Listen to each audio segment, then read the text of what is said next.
vamos a seguir respondiendo preguntas o inquietudes que tienen algunas personas, ¿no? Hay una cosa muy importante que hemos visto también, pues hace cosa de unos días, y vamos a tratar de aclarar lo que este pasaje bíblico enseña. Pifias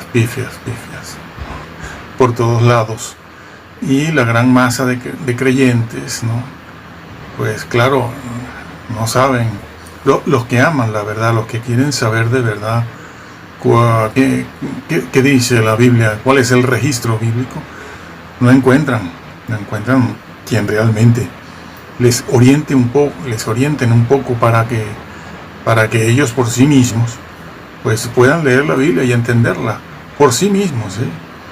Porque el 90% de la cristiandad y de todas estas personas que van colgando vídeos van mintiendo, muchas van mintiendo, y otras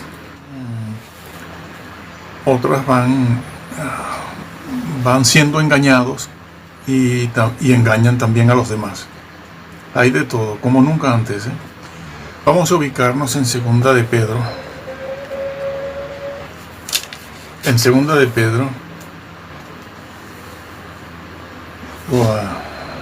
el capítulo 1, y vamos a entrar ya de cabeza en el versículo en cuestión, el que nos va a llevar a todo lo demás. Dicho sea de paso, esto va a ser una pincelada también, pero importante, una pincelada que sirve para orientar, para que ustedes investiguen un poco más todo esto. Y se trata del versículo 10 de Segunda de Pedro capítulo 1, que leo: por lo cual, hermanos, tanto más procurad hacer firme vuestra vocación y elección, pues haciendo estas cosas no caeréis jamás. Bueno, una cosa importante que vemos aquí en este versículo, precisamente en este versículo, es que esta es la única vez que el apóstol Pedro, en sus dos cartas, en sus dos escritos, trata a los creyentes de hermanos. Los trata de hermanos.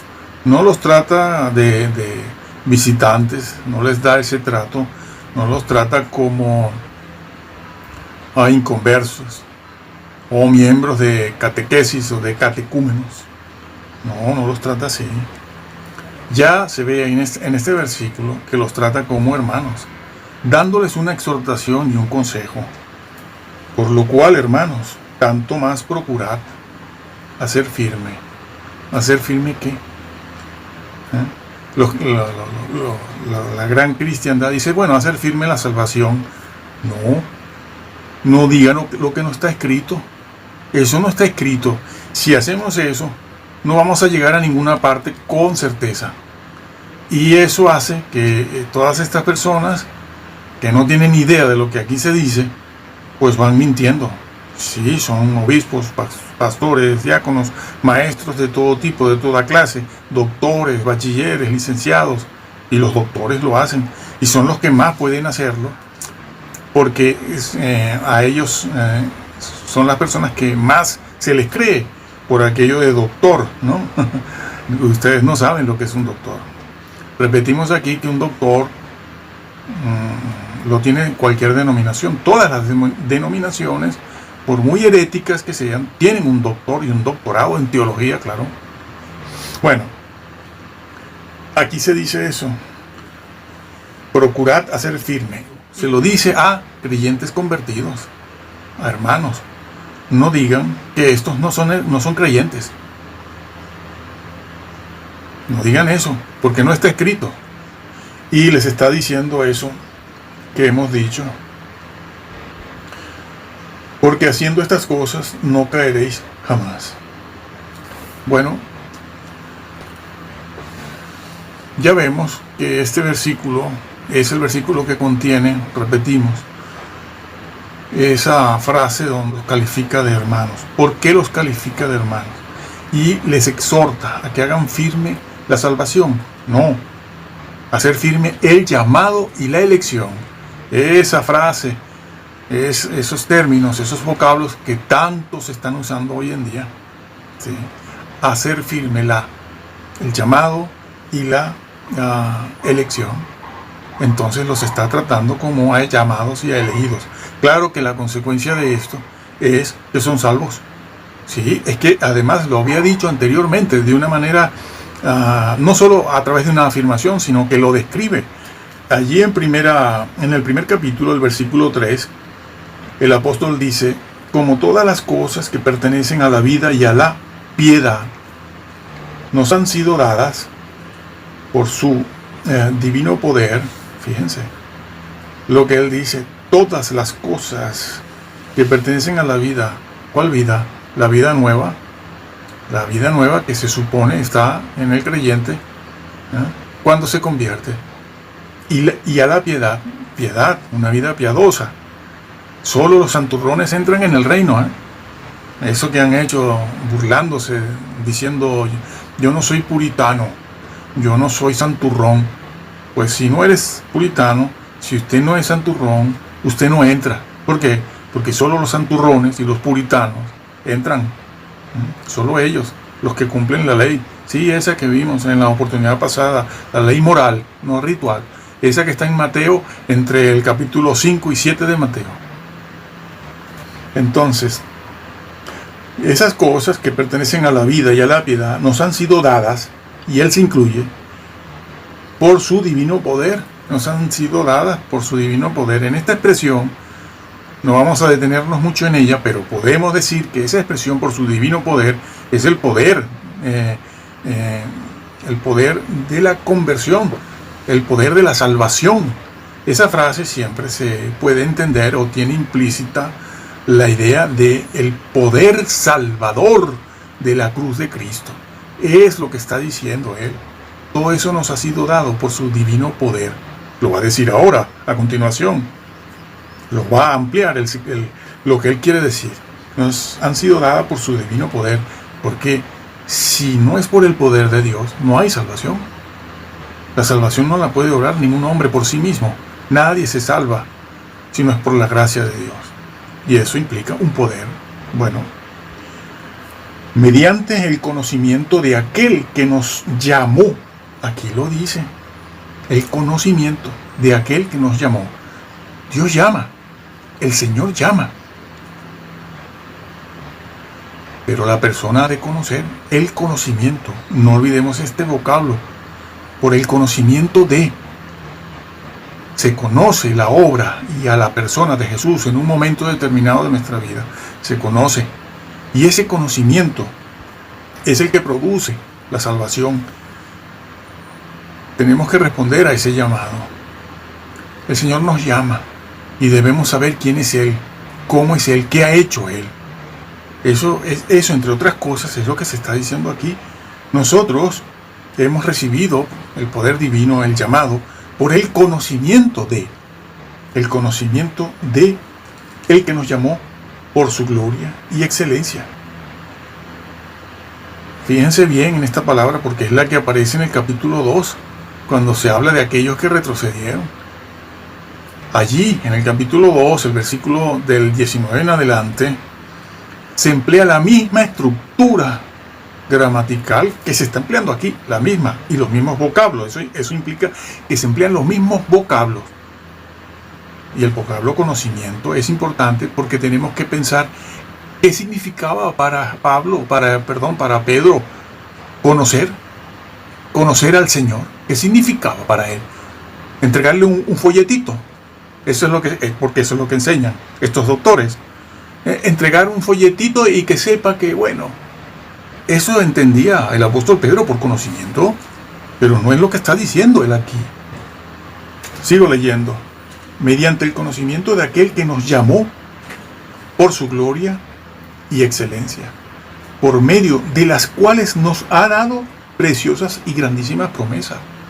Ese conocimiento que ellos obtuvieron, conocer con el intelecto, esas cosas, ese conocimiento hizo que recibieran del Señor el Espíritu Santo. Está hablando de las promesas que recibieron por ese conocimiento.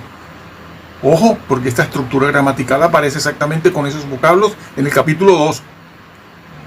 Y los doctores tergiversan la palabra de Dios y allí lo cambian todo. En el capítulo 2 lo cambian todo. Señores, para Pablo conocimiento significa eso. Perdón, para Pedro.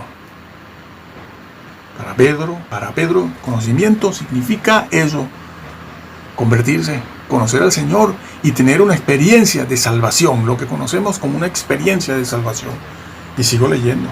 Por medio de las cuales nos ha sido dada preciosas y grandiosas promesas, para que por ellas llegaseis a ser participantes de la naturaleza divina.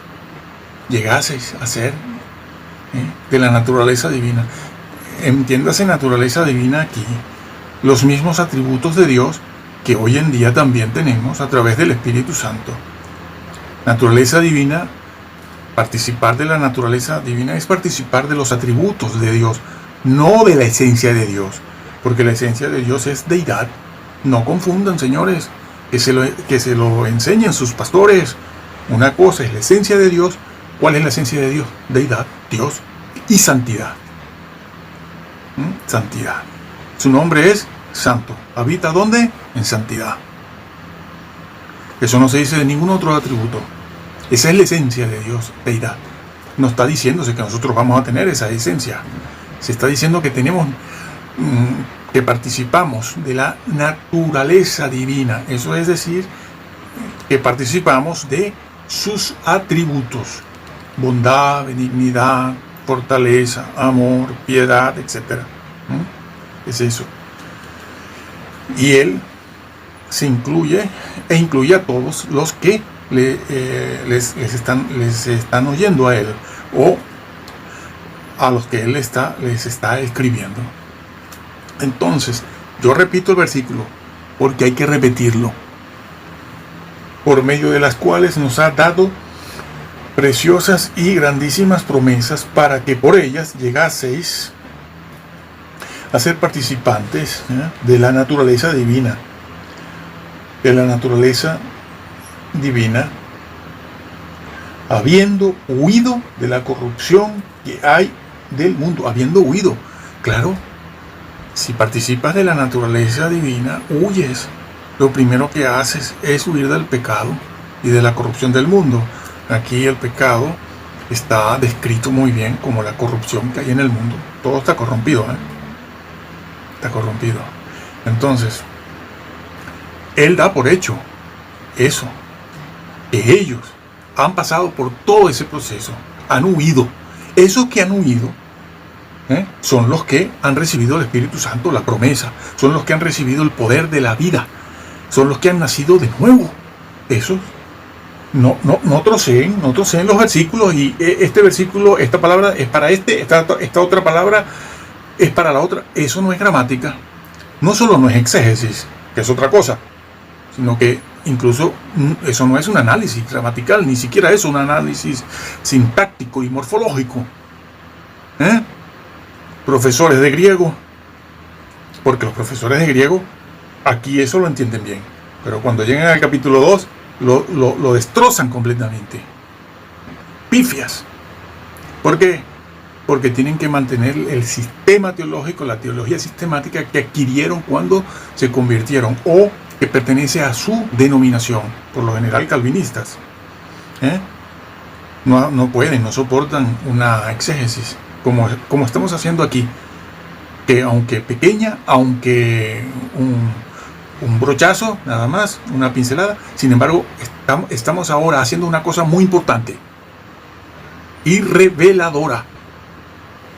En casa ustedes tienen que pasarse mucho tiempo esgrimiendo minuciosamente esto a través de un análisis gramatical, y luego del análisis gramatical viene la exégesis y la hermenéutica. No confundan. Bueno, pero estamos viendo eso. Estas personas, el apóstol Pedro da por hecho que huyeron de la corrupción. ¿Pero por qué? Porque se convirtieron, lo viene diciendo. Esto les ha sido dado, esto otro les ha sido dado por el conocimiento de Jesús. Y ustedes han huido de la corrupción. ¿Mm? Pero son creyentes que se han descuidado en su vida cristiana, se han cruzado de brazos y se han distraído en otras cosas, como hemos explicado en otros sitios, se han descuidado. Hasta el punto, dice el versículo 8 y 9, hasta el punto de que han olvidado incluso lo que un día sucedió en sus vidas. Eso es muy común hoy en día también, ¿eh? Esto es una verdad universal y perenne, además, permanente, propia de la dinámica del cristianismo en el siglo que se viva, en el lugar donde se viva, donde sea. Fue verdad allí y está siendo verdad hoy también. Entonces, ellos habían olvidado la purificación de sus pecados, lo dice. Una persona que no es convertida, como dicen estos señores, una persona que no es convertida no puede olvidar la purificación de sus pecados porque nunca fueron purificados, señores. Nunca fueron purificados porque no se convirtió. Pero Pedro no les está hablando a personas inconversas o a una persona que no es convertida. No le está hablando Pedro a una persona a la cual se le dio un tratadito y se le invitó a la iglesia y vino una vez como un meteoro y pasó y se fue. No, está hablándole a creyentes. Y los califica, y de muy mala manera, ¿no? Cosa que hoy en día casi no hace nadie, desde los púlpitos, porque quieren pasarle la manita por la espalda, nos pasan a nosotros la manita por la espalda a todos nosotros para que el próximo domingo pongamos el diezmo y volvamos a ir a escucharles, porque esa persona que está allí arriba, si no es sincera, si no es honesta, pues vive del aplauso o de la notoriedad. Todos están cayendo en un terrible engaño y una apostasía. Sigo. Entonces, lo leo el versículo 8, porque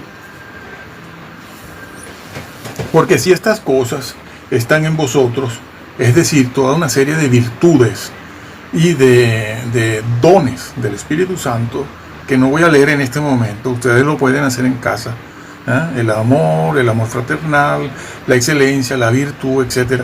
Si esas cosas que son productos de la presencia del Espíritu Santo en el creyente convertido, que es a los que les está diciendo esto el apóstol Pedro, porque si estas cosas están en vosotros y abundan, no os dejarán estar ociosos ni sin fruto en cuanto al conocimiento de nuestro Señor Jesucristo. Pero el que no tiene estas cosas tiene la vista muy corta, es ciego. ¿Vas a llamar ciego a un ciego? No, se puede llamar ciego a un creyente que conoció al Señor. Es un ciego. Se ha cegado, es que lo va a decir, dice, es ciego. Ha olvidado, habiendo olvidado la purificación de sus antiguos pecados. Olvidó, es ciego, lo era, no lo era, pero ha olvidado la purificación de sus antiguos pecados. Es decir, ha olvidado todo, se ha descuidado de todo el mensaje de salvación. Eran creyentes, no había olvidado, sus pecados habían sido purificados, pero eso lo ha olvidado, lo ha descuidado eso, y no ha estado cuidando su vida cristiana, no ha estado sembrando la virtud, la excelencia, el conocimiento, el dominio propio, la paciencia, la piedad. No lo ha estado sembrando, que es el llamado que hace Pedro. A eso hace el llamado él. Pero estos señores en la iglesia lo descuidaron. No es que no han nacido nunca de nuevo, como dicen. No. Es que lo han descuidado, se han olvidado. Y tan es así que el apóstol Pedro les dice, los anima. Dice, por tanto,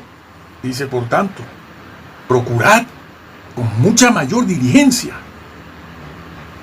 Procura ser firme eso que tienes.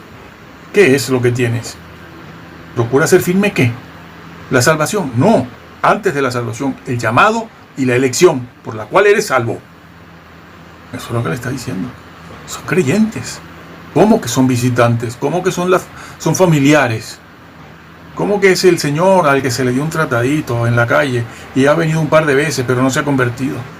No los está tratando como visitantes, no los está tratando como a familiares. Que les gusta decir esto también. No, esa es la familia que es medio así, que está y no está. No. Pedro aquí no los anima a buscar la salvación.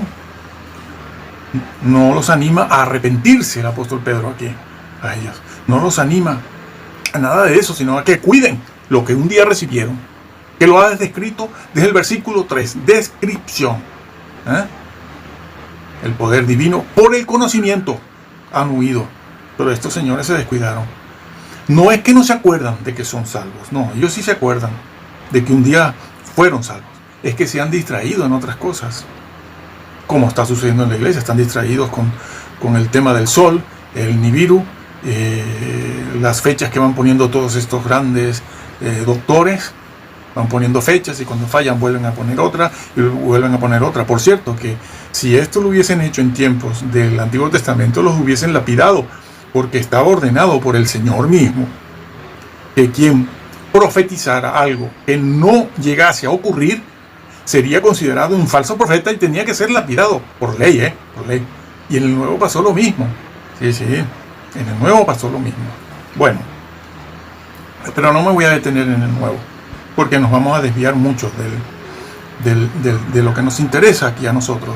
¿Qué es esto de caer? Bueno, dice aquí, entonces, han olvidado la purificación de sus antiguos pecados. Esas personas a las que él había mencionado al principio. Y entonces dice, por lo cual, hermanos, los trata de hermanos, por lo cual, tanto más procurad, como ustedes son salvos, como ustedes han sido llamados, y han sido elegidos y han caído en esta situación, procuren, tanto más procuren, con una gran diligencia. Esa palabra usada ahí en el original, que se usa en el versículo, no sé si era el versículo 13, el 1, anteriormente se usa, es esa misma, aquí la vuelve a repetir, con diligencia, una gran diligencia. Es decir, no te pongas a ver vídeos, no te pongas a ver los mensajes que te han mandado tus amigos o tus amigas. No te pongas a ver películas. No te pongas a ver el programa o la programación que va a haber en tal sitio, en este otro. No te pongas en tus deleites y pasatiempos y deportes. Tienes que usar todo tu tiempo para reavivar el sitio de donde puedes caer. De hecho, algunos habían caído ya. Los que habían olvidado la purificación, habían caído. Estaban a punto ya de perderse completamente, de llegar a tocar fondo, casi. Y entonces el Señor le dice, tanto más procurad hacer firme vuestra salvación, no, vuestra vocación. Aquí el vocablo vocación se puede traducir también por llamado, lo que significa esto, llamado. Y llamado y elección, pues haciendo estas cosas no caeréis jamás. ¿Caer de dónde? ¿Cómo se le puede decir a una persona que no es convertida que va a caer? ¿Caer de dónde si no está en ningún lado? Cae el que está en un escenario, el escenario de la gracia, el que está bajo esa posición, la posición de ser salvo, por gracia, por fe, claro, justificado por la fe. Eso siempre será verdad, porque nadie puede salvarse por sí mismo, nadie, absolutamente nadie. Todos somos salvos por gracia y porque el Señor nos llama. Nos llama. Entonces, estamos en esa posición de privilegio. Es una posición jurídica, no una condición. La condición puede cambiar, como es el caso de ellos. La condición espiritual cambió, claro. Claro, es que el Espíritu Santo se puede entristecer y se puede hasta apagar. ¿Qué pasa? Ya lo dijimos esto en el otro vídeo. ¿Y qué pasa? No pasa nada, dicen estos doctores. Bueno, tú eres salvo, ¿verdad que sí? Tú estás segurísimo. Bueno, ya está. Aunque te sientas así, no pasa nada. El Espíritu Santo no hay otro remedio que quedarse en ti, aunque por muy apagadito que estés. Eso es lo que le enseñan y es lo que les gusta oír, claro. Y después pasan a los otros temas modernos, que para unos son las danzas, para otros son las comidas, para otros son los acontecimientos astronómicos.